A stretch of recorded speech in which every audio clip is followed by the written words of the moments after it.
Welcome to the Cyber Talks Securing Federal Frontiers podcast, episode 2, sponsored by Presidio Federal and VMware, where we delve into the dynamic realm of cybersecurity. In the past year, federal agencies, as highlighted by the Government Accountability Office, have made strides in addressing cyber threats.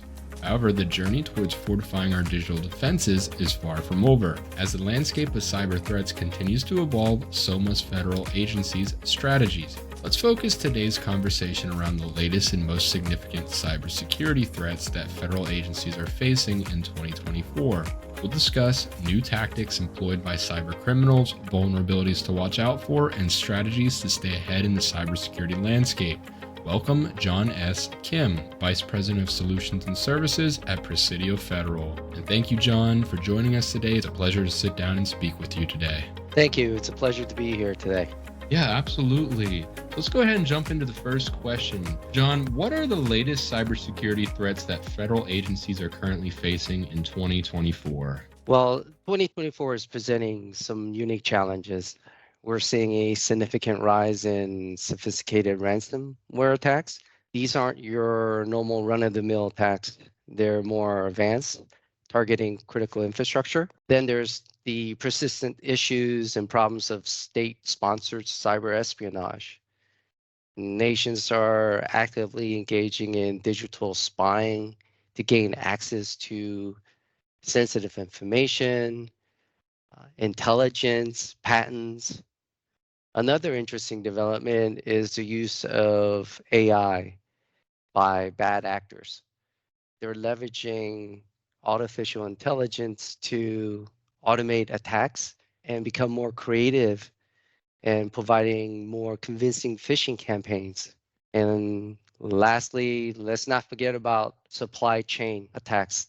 This critical vulnerability that I see in exploiting IoT devices. There are some of the big concerns that I see in the federal agencies this year, just to name a few. That's great. Thanks for those insights, John. Could you highlight some new tactics employed by cyber criminals and the vulnerabilities listeners should be vigilant about? There's a lot happening there.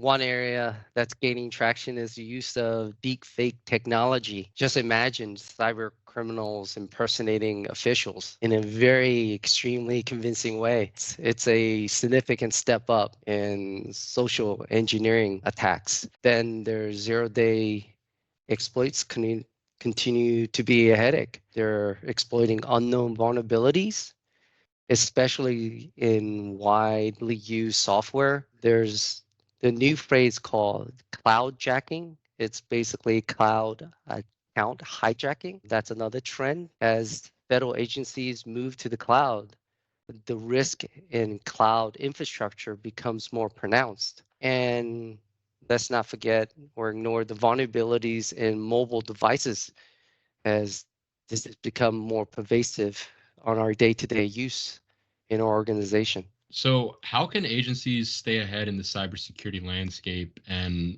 what strategies are effective in countering these emerging threats? Like, you certainly pose some interesting problems that seem very complex, like cloud jacking, deep fakes, and social engineering aspects of that, and especially vulnerabilities in our mobile devices. So how can we best counter these threats that you presented to us? I'm not sure if there's one solution to stay ahead, but I would say proactivity is the key here. You have to be vigilant. Agencies need to invest in advanced threat intelligence to quickly identify and respond to new threats. Conducting regular security audits, stay on top of compliance checks is also vital. But importantly, we shouldn't overlook the human element. Continuous training of staff and employees, as well as including contractors, part of that training to recognize and respond to cyber threats is vitally important. And of course, implementing zero trust security models definitely can play a huge difference in increasing our resiliency against these emerging threats.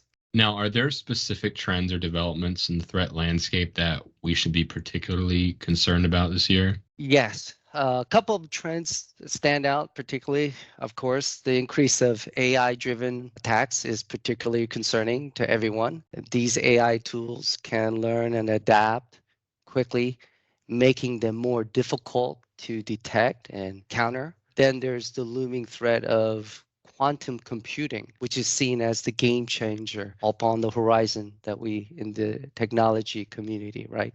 It has the potential to break traditional encryption methods that we have in place today, which could expose new vulnerabilities that we haven't been exposed to or realized yet. Also, we're seeing more cross-platform and cross-device attacks due to the interconnectedness of our digital world. Thanks for that, John. And finally, from your perspective, how crucial is collaboration and information sharing among agencies in combating cybersecurity threats? This is absolutely vital. No single federal agency can tackle these ever-evolving threats alone.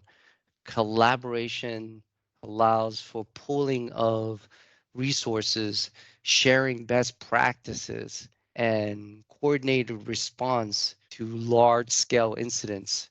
By sharing these information about threats, vulnerabilities, breaches, federal agencies can significantly enhance their collective defense posture. It's all about staying connected and definitely staying ahead. Thanks for that, John. Now, before we wrap up, do you have any final thoughts you would like to share on the cybersecurity threats in 2024? Just a simple thought here. It's an ongoing battle, but that's one critical way of staying on top and being vigilant and creating your infrastructure to be as resilient as possible to ensure the safety of our digital world.